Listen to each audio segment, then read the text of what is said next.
I'm asking a couple of questions to the artificial intelligence system that is called Chatbot. I think it's one of the most advanced artificial intelligences that you can use today. I don't have no clue about artificial intelligence. However, I know a little bit or two about kettlebells. So let's dive right in and find out whether I'm gonna lose my job or not. But before we get started, I have a gift for you. 30 days filled with kettlebell workouts for free. Check the first link in the description.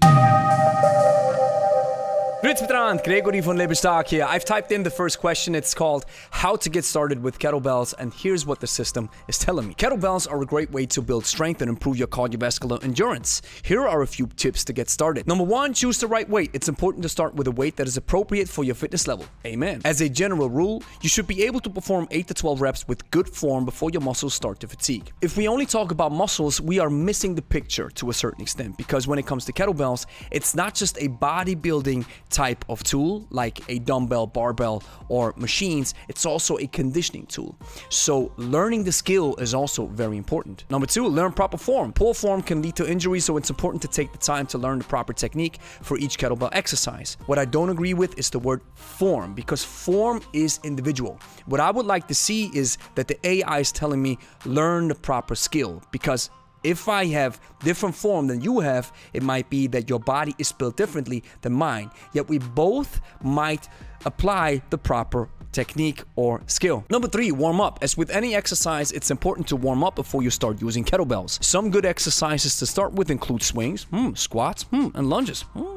As you get stronger, you can gradually increase the weight of the kettlebell and add more challenging exercises to your routine. Yes, most definitely. So here comes the next question, how to do a swing. Follow these steps. Now, the AI already knows that I'm talking about a kettlebell swing. I might have been talking about a club bell swing, or a mace swing, or a golf swing, or whatever. Interesting. Number one, stand with your feet shoulder width apart and the kettlebell about a foot in front of you. I think the AI has been watching my videos. Hinge at your hips and bend your knees slightly to grab the handle of the kettlebell with both hands. Keeping your back straight and core engaged, extend your hips and legs to drive the kettlebell forward and up. And up. Reverse the movement to return to the starting position, allowing the kettlebell to swing back between your legs. Start with a moderate weight and gradually increase the difficulty as you become more comfortable with the movement. Next question, how to do a kettlebell snatch. Let's see what the system says. The kettlebell snatch is a dynamic exercise that requires strength, power, and coordination. It's also an advanced exercise. So it's important to have a good foundation of kettlebell training before attempting it. Aha! Wow, hey, I'm impressed. Start in a deadlift position with your feet shoulder width apart and the kettlebell on the ground between your feet. Hinge at your hips and bend your knees slightly to grab the handle of the kettlebell with one hand. Keeping your back straight and core engaged, extend your hips and legs to drive the kettlebell off the ground and up towards your chest. As the kettlebell reaches the top of the swing, use your hips and legs to generate momentum as you quickly dip under the kettlebell and press it overhead. I would say that's a little bit different. You use the full momentum, the full arc. It's not a pressing motion or jumping or dipping under the kettlebell. As you press the kettlebell overhead, rotate your hand so that your palm is facing forward. No! Artificial intelligence is wrong, so I'm gonna keep my job. I'm happy. You don't want to have your palm facing forward. You want to have your palm facing slightly behind you so that the thumb is pointing towards your head. In that way, you will use your so-called hollow position of your bones, where the kettlebell is racked and stacked on all joints. Well, with the lowering part, it's also a little bit more complicated. You have to make sure that you drop the weight, lean back a little bit, and wait until your arm reconnects with your body. But other than that, I like the explanation. So next question, are kettlebells good for me? These are some questions that have been asked on Google quite often. Kettlebells can be a great addition to your fitness routine as they provide a number of benefits, including full body workouts. Kettlebells allow you to perform exercises that work multiple muscle groups at once, making them a great option for efficient full body workouts. Yes. Cardiovascular endurance. Many kettlebell exercises are high intensity and involve large dynamic movements, making them a good option for improving cardiovascular endurance. Amen. Strength training. Kettlebells can be used for a variety of strength training exercises, improving mobility. The swinging and rotating movements involved in many kettlebell exercises can help improve mobility in your hips, shoulders, and core. Yes! Now here comes a question that has been asked many times. Are kettlebells better than dumbbells? Both kettlebells and dumbbells can be effective tools for strength training and conditioning. The choice between the two ultimately comes down to your personal preference and goals. Here are a few things to consider when deciding between kettlebells and dumbbells. Kettlebells have a unique shape and design with a handle and ball-like shape at the bottom. This design allows for a greater range of motion and the ability to perform exercises that involve ballistics. Yes, dumbbells are typically used for more traditional strength training exercises, such as curls, triceps extensions, shoulder presses. They tend to be more versatile than kettlebells, as they can be used for a wider range of exercises. I would disagree. I would say that the kettlebell is more versatile because you can do almost any exercise that you can do with the dumbbell, you can do with the kettlebell as well. However, the kettlebell, like mentioned earlier, lends itself perfectly for ballistic exercises, and dumbbell doesn't. Ultimately, both kettlebells and dumbbells can be effective, yes. Another question that has been asked a lot is which kettlebell exercise is best for beginners?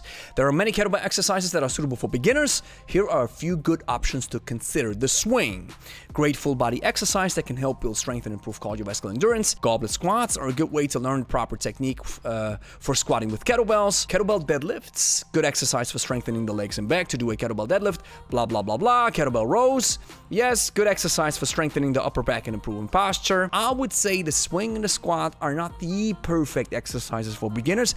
I would start with a deadlift and then with a row. I would classify the deadlift and the row as a better starting exercise than a swing or a goblet squat. Now here's another question that has been asked a lot, and that is the kettlebell swing bad for my back? When performed correctly, kettlebell swings can be a safe and effective exercise for strengthening the back and improving overall fitness. However, if you have a pre-existing back injury or condition, or if you're new to kettlebells, it's important to be cautious and pay attention to your body's limitations. Amen to this. To reduce the risk of injury, it's important to use proper skill when doing kettlebell swings. This includes keeping your back straight and your core engaged and avoiding rounding your back as you swing the kettlebell. Again, you can round your back with an advanced technique. It's also important to start with a moderate weight. We know this. Now let's see how the AI responds if I say I hate kettlebells. It's normal for people to have preferences when it comes to exercise. If you don't enjoy using kettlebells, there are plenty of other options you can try. Here are ideas.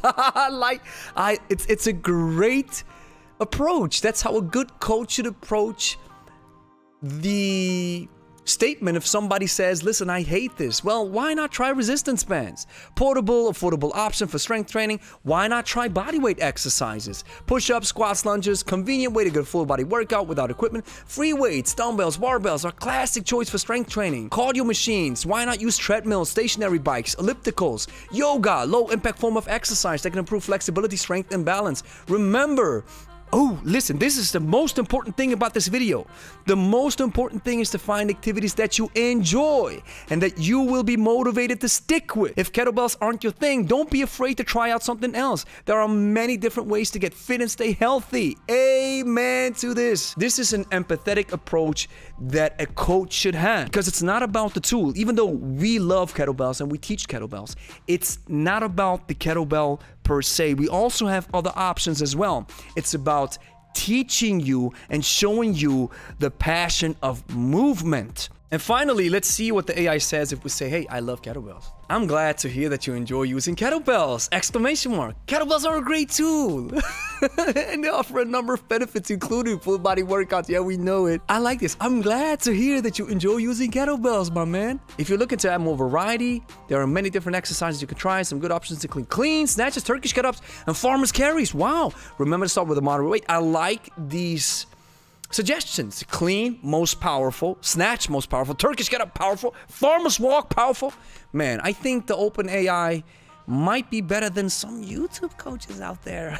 So there you have it, my friends. Skynet knows a lot about the kettlebells, but it's still good to hear a human being share some experience as well. Now here's the next step that you have to do. You have to like the video, consider subscribing, share this video with a friend, and then go watch this video where I teach you everything you need to know when it comes to kettlebells. This time, it's just a human being only, not a machine. I'm gonna teach you everything you need to know right now, so go watch it right now.